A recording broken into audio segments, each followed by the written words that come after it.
He couldn't do it. So I'm telling you, he could find the cure for cancer and they'd get upset, Katie.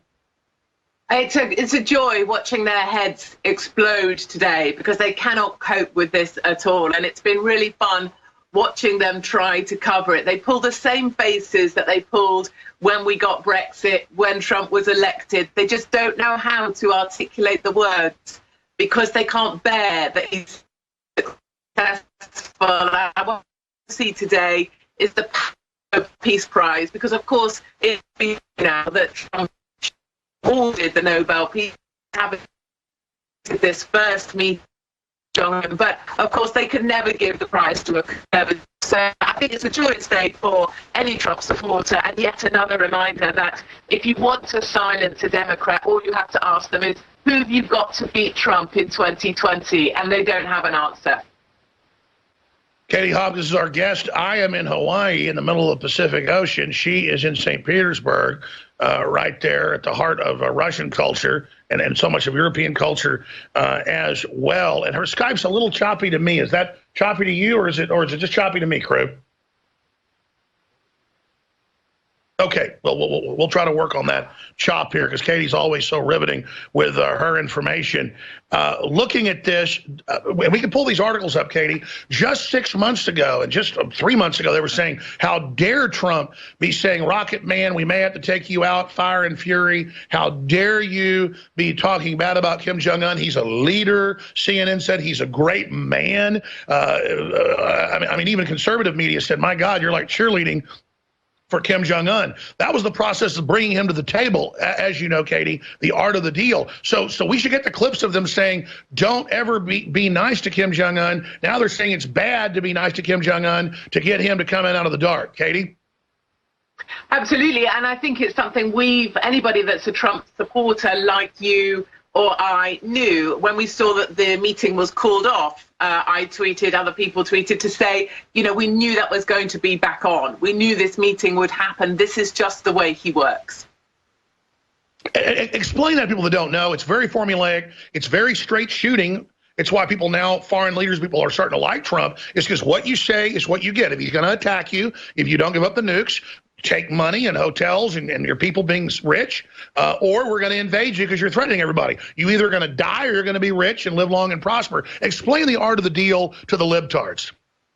Yes, so the art of the deal is always negotiating from a position of strength. And you've seen that repeatedly with Trump's work. So he will talk about adding tariffs, of course, to oil and gas or steel or whatever in order to put himself in the strength in the position of strength at the negotiating table, meaning other countries have to come to Trump to beg for favors. So he's completely turning the tables for America. As he says, for too long, America has been everybody's piggy bank. Everybody's been raiding America.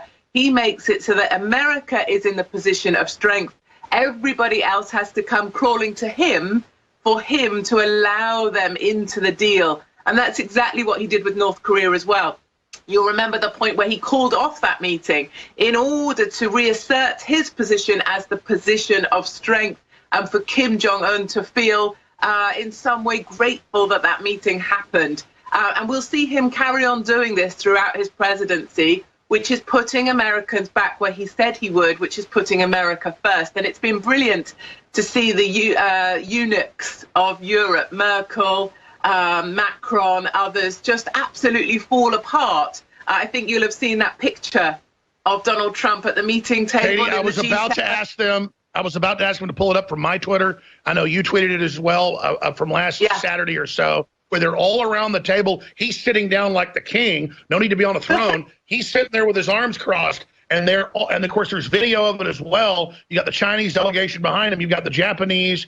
You've got the South Koreans all lined up with the U.S. And again, the United States paid for this whole world system, but then now all Trump is saying is, listen, we're not going to be the only ones paying for it anymore, and they're having to come to their knees, and they don't know what to do. Please continue. It was a perfect picture. It's a picture, I think, that perfectly encapsulated Trump's presidency to date. You've got Merkel leaning on the table, Macron trying to get his little face in the picture because he's desperate for attention at all times. And then right in the back corner, just like meat in the room, irrelevance, there's Justin Trudeau from Canada, who Trump spectacularly ignores. And then Trump's there. He's very much the central figure in that room. He's got the Japanese with him. It's all about Trump. And in many ways, that's so true of the whole media narrative right now. It is all about Trump. And that's one thing CNN can't see and the liberals can't see. They might want to hate him, but they cannot stop talking about him. And that's only going to do great things for 2020. But it's amazing to see how weak Europe is right now. It's incredibly divided. The populists are on the march. You know, we've seen the League victory in Italy, very strong now, pushing away the migrant That's votes. what I wanted to hit next. Segueing out of Korea with Katie Hopkins. I want to now get into the fall of the authoritarian Europe, how Russia ties into that, what's happening with Brexit. She's been at the heart of that and more. Katie Hopkins, Fox contributor, will tell you her websites and more on the other side. Be sure and follow her on Twitter as well. We'll be right back. This is A Global Revolution Against Tyranny. And we are back live, ladies and gentlemen, on the heels of the historic summit they said would never happen. They said the economy would never go past 3%. They said the EU would never start breaking up. Katie Hopkins isn't just a journalist, isn't just a Fox News analyst, isn't just a best-selling author, researcher, writer. She's also, I mean, what I would call just eyes in the ears top analyst. And from everything I'm seeing, the EU is now in full collapse. They finally admit it's in full collapse. Soros is panicking. A, is that accurate, Katie Hopkins? B, break down the waterfront for us. And what do you think comes next in this unraveling of the unelected authoritarian EU? And then Owen Schroyer is in the ATX studio. Owen, feel free to jump in any time. Katie Hopkins. It's absolutely correct. I think Europe is as weak as it's ever been and more divided than it's ever been in peacetime. So just how that breaks down for you, in Italy, the populists are resurgent. The 5-star plus the League just got in. So a populist movement supported by Putin and others, and in a really great move that's supported really widely across Europe. They've just rejected an NGO boat, a charity rescue boat across the Med, 629 Africans, Libyans on board, and they've said, no, you will not dock at this Italian port. Matteo Salvini fulfilling his election promises, saying no more migrants to Italy. And that's a fantastic win for the right wing, for populists like myself. You've got Viktor Orban, of course, in Hungary. He's absolutely forcing ahead secure borders, Christian culture, no Muslim invasion of Hungary. And then in Austria, they have just shut down 7 mosques, and they are going to repatriate the extremist imams that have been preaching out of the mosques. So if you see, that's this pattern building of the populist resurgence. Merkel was crippled in the polls.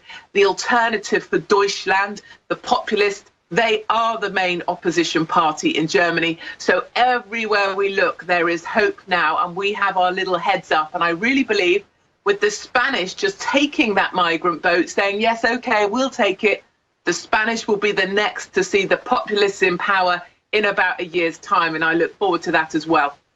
Katie, you are reading my mind. I was telling him earlier, pull up the photo of Trump with everybody like he's the king and they're in the court because we hold the power of economics and history and we've been financing these globalists. And I was just now telling them via text message, because I'm in Hawaii, they're in Texas, you're in St. Petersburg, Russia, for those that just joined us. I'm texting them saying, pull up the Zodiac boats landing just like the old African invasions of the Moors. So they have this on screen. 10 million people, Soros publicly funding this, saying we're going to Islamify Europe. I mean, this is a true invasion, not trying to help these people. That's why they're all military-age men. They're saying, come invade. How did the left think that everybody would accept this? Because I saw the thing in Germany where they had the moment of silence. It's on Infowars.com. Talk about that right now. The thing in Germany that just came out where they have the moment of silence for the young girl, raped and attacked, and people that have, and the left is chanting against her, like when the illegal alien shoots the young woman in the back in San Francisco, and the media, defends that, and the jury lets them go. I mean, this is getting insane. Tell us about this EU Parliament video we're showing. Absolutely. So I think one of the things we've really noticed in terms of this migrant crossing across the Med, this sense, finally, so many people like myself since 2014 have been saying, stop the boats. We must stop the boats. Criticised for saying that. I spent a lot of time in southern Italy and Sicily trying to stop the boats, and still they can't. So I think there's a real tension now. Macron from France is criticising Italy for not taking the boat. All the while, of course, Spain will take the boat, but the people in Spain aren't happy about that. So what we've got are these globalist leaders fighting against their own people. People don't want these migrants in their country. Germany's just seen what's happened where a migrant with a previous conviction for rape, he took that 14-year-old girl. She was strangled and raped and dumped in bushes by the rail tracks. She was from the Jewish community. And of course, it's one of the problems we're seeing a lot in Germany and other places. It's the Jewish community, thanks to Soros bringing over these Muslim migrants. It's the Jewish community that are persecuted once again. And a number of people I know in Germany are looking to migrate out of Germany again. They say that this is the second wave of the Jewish people needing to leave Germany, which is frightening. And I also get emails. I sent one to your team earlier, if they're able to pull it up. Very sad emails, Alex, from elderly men and women, the age of my parents, 75, proud Brits. And they say to me, your viewers might be able to see it on screen, I'm not sure. They say that I'm glad I'm old. I'm glad I'm old and I won't live to see my country fall. And they feel sorry for young people in Britain and Europe because their country will never be the country that they used to know. And those are really hard emails to get, actually, from the elderly. I never know quite how to respond. Well, it's the sad resignation, but here's the good news. The spirit of liberty is coming back. The globalists admit this is an organized invasion. To quote, in Christianity, we have George Soros statements. We had Peter Sutherland, who died this year, his statements. These are the admitted insane statements. Why do you think the left and these billionaires have such a hatred of the West and hatred of Christianity and almost like a cuckolding or a fetish? I guess like a Satanist wants to torture a child to death for no reason. They want to destroy something good. It'd be one thing if these were real migrants and some migration and people and all that's wonderful, but total invasion, saying we're going to overwrite Europe, Hollywood, every movie demonizing Christianity or families. The top educator in England, as you know, just 2 weeks ago said, thank God we're getting rid of the family. The nuclear family's bad. And then a judge says, well, you're 7 times more likely to be in prison if you're not. I mean, what is this full-out assault on anything normal? It seems to me, observing leaders across Europe in particular, because they're the ones that have been so determined to see the fall of the Christian culture and so determined to perpetuate this globalist agenda. It seems to me that managed decline, that phrase of managed decline, they make just as much profit, they make just as much political gain by overseeing managed decline as they do for fighting for anything. Exactly. So whereas you guys have Trump fighting for America, fighting for Americans, we have European for a new renaissance. Yeah, it's just as easy for our guys to manage the decline of their countries and make that a profitable thing for themselves politically, because the more Muslims you import, if you're able to attract the Muslim vote, of course, you're going to get yourself re-elected. And that's exactly what you see in America and California with this push for illegals, because it's the only way Democrats to get themselves re-elected is to import voters that will, of course, vote for them. But the best laid plans of mice and men often go astray, Katie Hopkins, of HopkinsWorld.com. So let me ask you this question. As the EU accelerates its collapse, as they threaten Eastern Europe with, 100,000 euro fines if they don't take in the illegals, it seems it's only waking people up faster. Looking at the tea leaves, what do you expect to see happening in the next few years? It seems like globalism is just being routed. Yes, and this is the exciting thing, and that's what that picture said to me, of Trump with his arms crossed with Merkel and Macron and Trudeau in the back of the room, stood there with Japan. You'll have heard, given that I'm reporting from Russia for you today, you'll have heard Trump say very clearly, very carefully on a number of occasions, Putin should be back in the room. Putin should be back with the G8. And that's precisely what I see happening. A realignment between Putin, America and Japan as the fight back against the globalists really begins. Where people here in Russia, they believe they are Russian first and they will put the Russian culture first, and they are 85% Christians here in St. Petersburg. Same for America with Trump, and I think Japan coming in very nicely. This is the fight back against the globalists, and this is where it all starts, and I'm thoroughly thrilled and excited by it. That's right. Well, Japan's taken 0 refugees, just like Saudi Arabia. And Japan, you look at the photos, but also policy. South Korea fully aligned with us. Australia is now aligning. The UK, leading the way with Brexit. So it's the UK, the United States, a few pockets in Europe waking up, Australia, and just free market people worldwide. Brazil's starting to wake up, aligning against the communist Chinese, the radical Islamicists, the corrupt Vatican, the unelected EU, and Hollywood. I think we're going to win this, Katie Hopkins. We're going to come back in just 2 minutes, do 5 more minutes with you. I want to ask you about free Tommy Robinson, a powerful video you have at hopkinsworld.com. You also have it on your Twitter. We're going to play some of that when we come back and get Owen Schroyer to pop in with his take. KT Hopkins at Twitter. Be sure and follow that. I'm Alex Jones, real Alex Jones on Twitter. Be sure and retweet those. They hate it when we do it. And don't forget, free shipping ends this week at InfoWarsStore.com. Without your purchases, we can't finance this operation. X2 is 50% off, but it's going to end this week. Get X2 at InfoWarsLife.com. Stay with us. But Katie, just an update on Tommy Robinson from your sources. I'm also talking to his crew later today, how that's ignited people, how that's awakened people, and then other tidbits of what you've observed there in Christian Russia. Thank you. So I just wanted to update you with some breaking news. Parliament, so this is in the UK, and today the House of Lords were voting on Brexit, and it's been very tense. It's about whether Parliament will get a final meaningful vote on Brexit, which meant that Parliament could have overturned Brexit. So the Remainers could have managed to have a final say on the Brexit I voted for and Brexiteers voted for. And it's just been announced, breaking news, Parliament will not get a meaningful vote on the final Brexit deal after MPs voted to reject a House of Lords amendment. So what that means is Theresa May goes into this final negotiating round with the EU with a much strengthened hand because Parliament will not get a final say on the deal. And that's a very great thing for Brexiteers like myself. So sorry for that. But yeah, back to Whoa, no, please don't say sorry. Please, no, we should have led with that. I didn't even realize that vote had already come up. Wow. Well, spend another minute before we get to Tommy. I mean, because he's important, but wow, that'd be good news for him as well. I mean, just recapping that. So this is a big victory for sovereignty. Yes, so MPs voted by 324 votes to 298, a majority of 26, to reject the amendment passed in the Lords, enabling Parliament to take charge of the negotiating strategy if MPs voted against the Brexit deal. So that will not happen.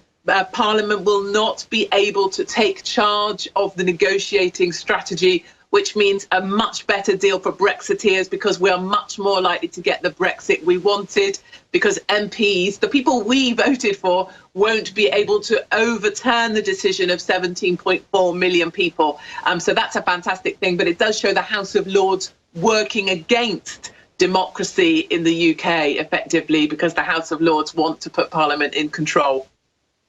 And no longer is it actual lords that go back to England. And for people that don't know, that's now bureaucratically installed folks, almost like the EU permanent bureaucracy. It's this dictatorship. It's almost like a communist Politburo.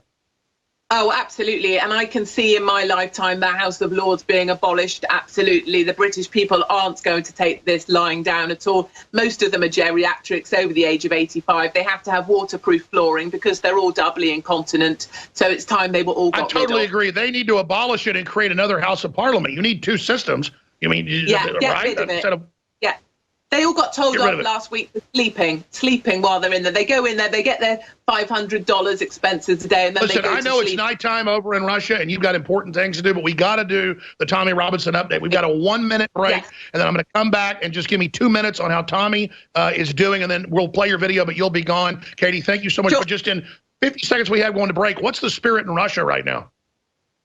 It's fantastic over here. You know, we have this idea that Putin's a monster. It doesn't seem like that. Everybody's out in the street partying. It's white nights here, only 4 hours of darkness a night. And it's very open. It's very Russian. It's very Catholic and Christian. There's no litter on the streets. People here don't overconsume. I love it.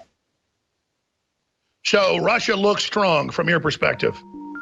Absolutely, it looks strong, and I think for too long we've made Putin out to be the monster, and I don't see a monster here at all. In fact, I see a Russia very like America that's willing to put Russia first. And that's a positive thing for America, and it's a positive thing in the fight against the globalists. And that makes Hollywood so upset. Boy, the Hollywood folks had control of Russia for 80-something years, but that's all coming to an end, scumbags. We'll be back in 60 seconds with Katie Hopkins. Well, this just broke minutes ago. They have voted in the UK Parliament to not allow the Brexit to be derailed and to have Brexit continue and to honor the vote of the people, despite what Theresa May and the neocons they've got over there are doing on the left. This is another big defeat for the unelected EU bureaucracy. This is a big defeat for the globalists, a big win for nationalism on the heels of Italy becoming nationalist with a leftist and nationalist conservative unity government. You've got elections all over the world, similar things happening. Very, very exciting things unfolding. Now, Katie Hopkins, journalist, Fox News contributor, hopkinsworld.com. She's over in St. Petersburg. She was just reporting on the Russians being Christian, vibrant, strong, panicking Hollywood, and the globalist poison dealers, the psychic vampires. But the sad news is our political prisoners. She'll leave us here in a few minutes. We'll air a compilation of Free Tommy Robinson and then move to our next big stories. But we do have political prisoners. They like to make us all political prisoners. We forget the EU wants to make it illegal to even criticize the EU or talk about how they're tax exempt at the top. The latest on Tommy Robinson. Yeah, so, he's inside for 13 months, and it still is one of those crucial points of argument. There's a great deal of people here in the UK that say, well, he knew what he was doing. He had an order out against him. He was told not to be outside the court. It's contempt of court. He pled guilty, case closed. But of course, there's much more rational people like myself, who understand that all he was trying to do was shine a light on the Pakistani majority Pakistani Muslim grooming gangs, the rape squads that have been raping our children. And my message to all these people that criticize Tommy is always this. If he had turned a blind eye, just like the police turned a blind eye, just like the social services turned a blind eye to the victims, we wouldn't be in this mess in the first place if all those people who had turned a blind eye continue to speak the truth. And that's all Tommy Robinson's trying to do, is shine a light on this issue. The idea that he was sentenced to 13 months in just 5 hours, where was the swift justice for the Muslim pedophiles that were abusing our children? And 13 months inside, it's a known fact. Some of the people I work with that work inside prisons that talk to me, they say, we'll just take one warden who's paid or bribed by the Muslim gangs that control a lot of our prisons, one warden to be bribed to open that cell door, and Tommy will not survive his time inside. So that's really the worry. And when I see people criticizing Putin for silencing journalists like Majinsky here, there's a big Majinsky Act, I don't see the UK as being much different. The establishment don't like what Tommy Robinson have to say. He stands against their ultimate being cowed to Islam, and because he got in the way, they've thrown him inside. And it's just the same for us. It's the establishment way of cleansing people whose voices they don't want heard. So I don't see any difference between the allegations leveled at Putin and the actions of Theresa May and the establishment putting Tommy Robinson inside. He definitely needs to be out of prison for his own safety, and there's no reason for him to be behind bars. Well, I totally agree with you. And if the Islamists are so stupid, as they've almost killed him before in prison, to think if they kill him, that will defeat him, that will only make him 100 times bigger, it just shows their total and complete disconnect. But again, people that don't understand, in parliamentary systems, if you got 5–10% of the population that votes as a bloc, you can then put whatever party you want in, pushing them over the top. That's why Europe's rolled out a giant red bloody carpet to Islam. And of course, the biggest victim of Islam are Muslims who aren't radical. Many Muslims are nice people. They're called heretics. But the whole orthodoxy is targeting them. So I just want to make this point. Judges using the, quote, gag orders inside the court's one thing, but saying outside, don't even be out there. We will make America great again.